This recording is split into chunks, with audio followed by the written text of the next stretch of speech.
If you can hear the birds chirping, I'm really sorry, but I need to keep my window open because it's just such a nice day today that I need the air flowing, so yeah.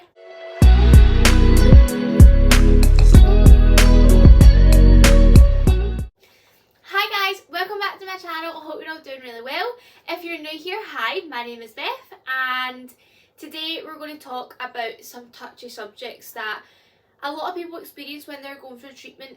I myself went through chemotherapy, and the subjects that I'm going to talk about on this little mini series are probably the subjects that are touchiest and hardest to speak about for me especially, but I also know through my Instagram, through a lot of others who are going through treatment or have already went through treatment. The first wee episode that we're going to do today is all about fertility. So if you don't know, chemotherapy, the wonder that is chemo, basically works by destroying all your cells. Either they are healthy or cancerous. So basically the chemo works by killing all the cancerous cells, but in the meanwhile it actually kills a lot of your healthy cells too. Now some of these cells are your eggs, the ones that you keep in your wee ovaries. So women, I'm pretty sure women are born with all the eggs that they're going to have, or they can make them throughout their life, but then they get to a point where they stop making eggs. If chemo destroys some of your eggs and stuff, you can get temporary infertility or permanent infertility. So obviously permanent infertility is when the chemo wipes out all of your eggs and you are actually infertile, and that means you wouldn't be able to have kids. So you'd actually go into an early menopause then. Temporary infertility is only when the ovaries stop releasing the egg, and basically you can still have kids in the future. It's just at that moment in time your body's not ready. Basically it's your body telling you no kids, no kids, no kids, no kids. If you're wondering what Insta it is that I put it on, I'll link it up here. It's at B's Lymphoma Journey, and that's where I normally post like question boxes and stuff. So if you ever want to ask me a question, it will always be on this Instagram if I'm doing a topical subject kind of thing. For my own experience, it is quite individual to me because basically we were going into a lockdown as I got diagnosed, so I didn't get the option to freeze any of my eggs or any embryos or anything like that, purely because the facility that you go to get your eggs frozen was shut because of COVID. So obviously at that point we didn't know how infectious COVID was. I didn't have the option to freeze my eggs. Also the factor that my full right lung was filled with fluid, and I don't think we could have waited much longer for the chemo to be pumped into me. I think my team were very eager for me to start my treatment, and I can completely see why looking back. I was very ill, like I couldn't walk. I've said this so many times, like I couldn't walk up the stairs without getting out of breath. Like my right lung was full of fluid, and they knew as soon as I started my chemo the cancer would start to break down and the fluid would dissipate. Freezing eggs wasn't a major like priority of mine, to be quite honest. I was always told from the get-go that the chemo that I'd be on, there's quite a low chance of like losing all your fertility, and I was fine with that, to be honest. At the age of 21 I'm not thinking about kids, and I don't even know if I want kids, so like it didn't actually properly like matter to me. However, I did get upset about the fact that I was 21 years old and I might actually have the thought of having a child taken away from me. So I think I was more upset about the fact that I was having maybe that taken away from me rather than it actually being taken away from me, if you know what I mean. Like I didn't really have much of a choice in that matter.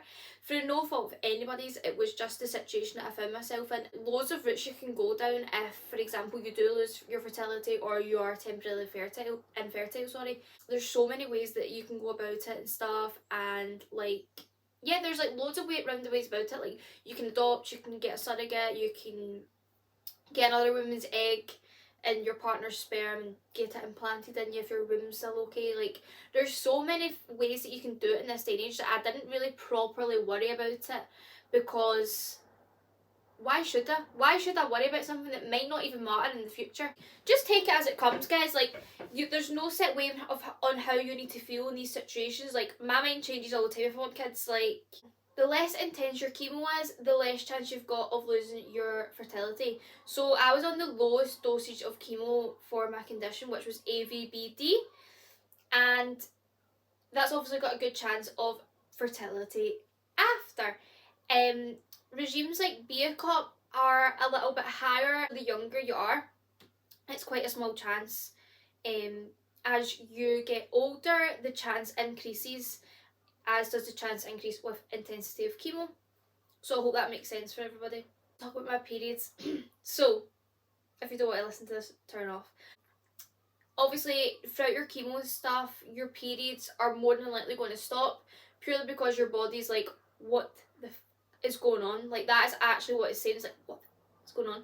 I was put on northisterone for a few weeks when I first started chemo, because I was actually on my period as I started chemo, and it was just to stop the blood coming out, because when you're on chemo your blood actually thins, so you can actually lose a lot more blood than you're supposed to, and it can actually be quite dangerous. You can be put in a life-threatening situation. I was really lucky because my bloods were really consistent. The hospital took me off northisterone, and they said to me if I took a period that was fine to let it just run its course, and if it got too heavy I phone up, I get put back on northisterone and it'll calm down.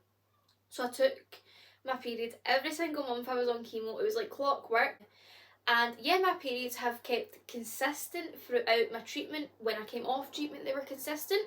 I do like to log them on an app called Flow, which I've just got on my iPhone, and you can log the start of your period, the end date, and it just kind of keeps it on track, because when you're not on a pill you can't really see when your period's coming. Sometimes it's hard to guess. So yeah, but my periods were like clockwork. They were so consistent. I was really lucky in that, and I know that other people aren't so lucky. Don't worry if like your periods stopped and they've not came back. Your periods can not come back for like a year, 2 years after treatment. So don't worry, honestly don't worry. Obviously keep your team up to date with absolutely everything that you can. So I was also researching a little bit, and just because I've got a period doesn't mean that actually I'm still fertile. It could mean that the eggs that are coming out are actually kind of like mutated, and they've kind of like defunctioned kind of thing, like they're not actually like fertile eggs that are coming out. So just because I'm taking a period doesn't mean I'm fertile, and it doesn't mean that I'm just like, it could mean that I'm just temporarily infertile. So yeah, but I'm really happy with where I am at, like with stuff like that. I was always told by my doctors and stuff, when the time comes, if I ever do want to try and have a baby with somebody, I can, if I'm trying and I can't conceive naturally, I am obviously, you can go and get fertility tests and done and stuff like that. I'm fine about it personally now. You know, at the time it was a bit harder to accept that maybe one day I might not have kids, but reading up on it and stuff, the chances are very slim. And even if I am in that slim bracket that I have lost my fertility, there's so many ways that you can go about having kids if that's what I wanted at that point in time. Just think, oh my god, like always try and think of the positives as well, because I promise you, if you actually sit down and write down a list of positives, they will always weigh out the negatives, and I promise you that. Promise. Basically, the chemo can kill all your eggs, like I was saying.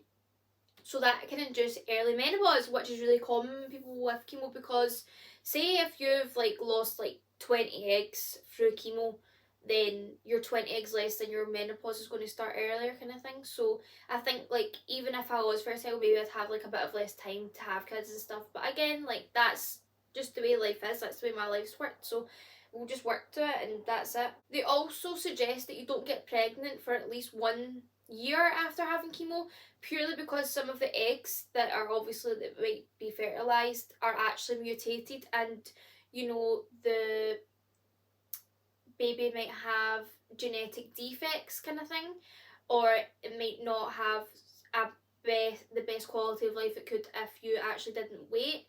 And also your body is like knackered after chemo. It's like just took like how many hits of chemo and you're wanting to produce a baby. Yeah, that would be really tough going. I couldn't imagine that right now. Like I'm trying to run a 5k and that's tiring enough, never mind walking about with a full-on child in your womb after chemo. Like no, that's not for me. When women who are treated for cancer younger than age 30 have the best chance of becoming pregnant after chemo. Overall, the younger you are, the more likely it is your ovaries will produce fertile eggs after chemo. So usually if you're young you will be alright. The closer you are to menopause, the more likely it is that you'll be in menopause after chemo, so that's over the age of 50, and you won't be able to become pregnant after that. Women who are 40 or older, when they have chemotherapy, are more likely to be in menopause after chemotherapy. So it just says some women who have normal periods after chemo may be able to get pregnant with no difficulty, while others may have trouble in getting pregnant. This is because the chemotherapy can damage immature eggs and ovaries. So like just because you get your period doesn't mean that you are fertile or fertile. that's just the way that life is, kind of thing. Yeah, so it says you don't want to get pregnant with an egg that is damaged by chemotherapy because you just don't know how it can turn out. It could be horrible for like you as a woman and the baby. Normal menstrual cycles. This is like a study that was done after women who had BOCOP or AVBD.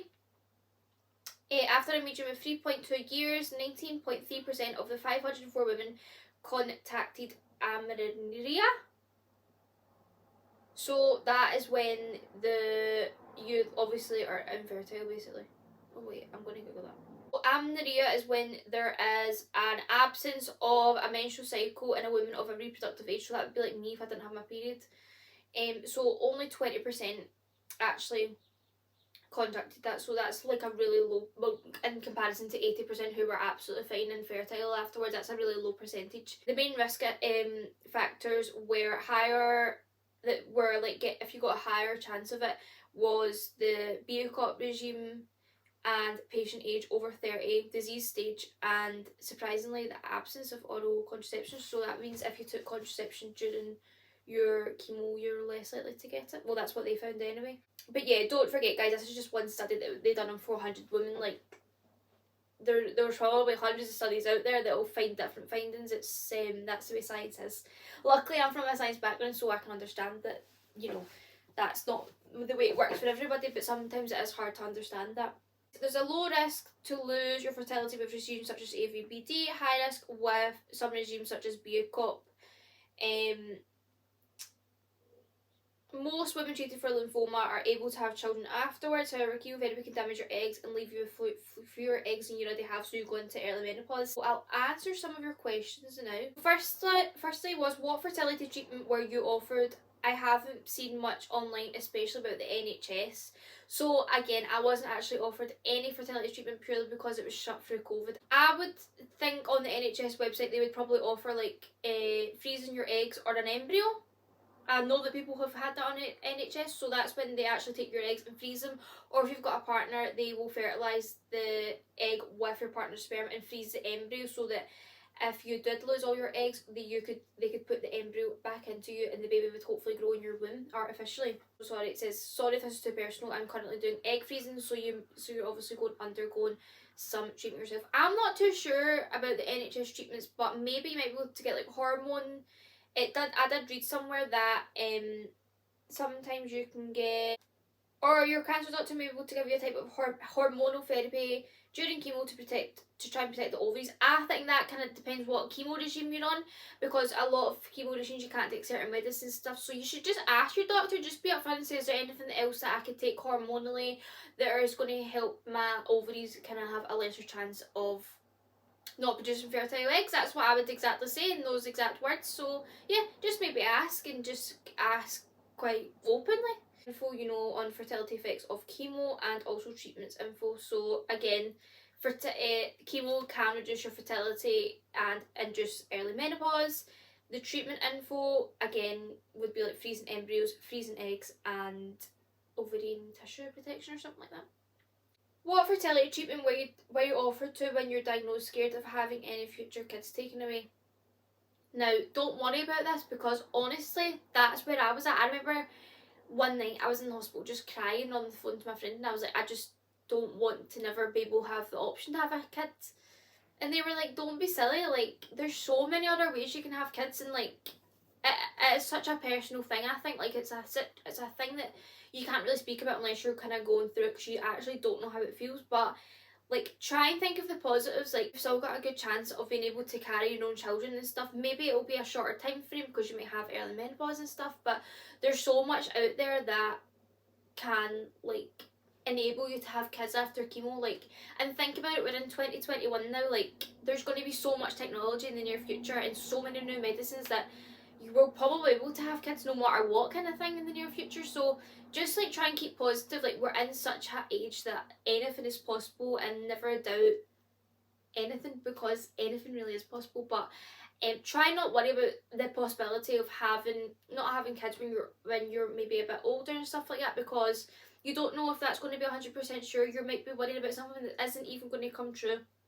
And see if you put positive vibes out to the universe, I promise the universe will give you it back. So maybe just start thinking, you know, I'm going through this. Yes, I might end up in really early menopause, but it's a very low chance that my fertility will be affected, and I'm just going to try and stay positive. And that's the advice that I would give to you on that. I do completely understand and get where you're coming from, because I was absolutely terrified of having that option taken away from me. But now I've come to terms with it, come to peace with it, and it's just the way it is. I had to go through that kind of possibility and all that hardship with fertility because I had to get better, and if I wanted to live my life, then I would need it. Like, without that chemo, I wouldn't be sitting here today talking to you, so I wouldn't have had kids anyway, kind of thing.